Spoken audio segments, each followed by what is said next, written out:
For the past several years, I've been looking at the albums I've missed, but in this series I'm going to look back at the music I heard growing up. But not the obvious ones like Thriller or Rumors, just the deeper cuts. So with that in mind, here are the albums that made me.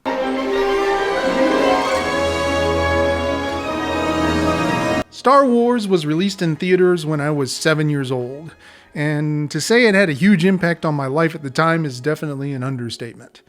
Over the next years, I would avidly consume anything with a cool-looking spaceship in it. Battlestar Galactica, Buck Rogers, even the futuristic cityscapes of Logan's Run, all definitely captured my attention.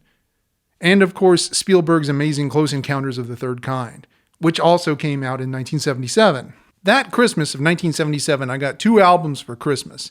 One was Star Wars themed, and I'll talk about that soon, but the other one was the soundtrack to Close Encounters of the Third Kind. I remember playing them both repeatedly on my little portable turntable.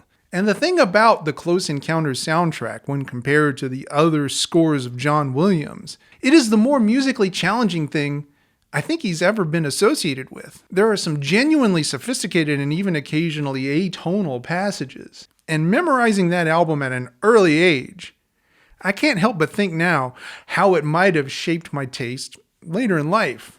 I mean, sure, it gave me an appreciation for a good film score, which I still have today, but beyond that, I think you can say that the scores for both Close Encounters of the Third Kind and later The Shining, those are what made it so that I could appreciate the works of Igor Stravinsky, Arnold Schoenberg, Bela Bartok, even Christoph Penderecki and Grigori Ligeti. So final analysis, is this an album I still like?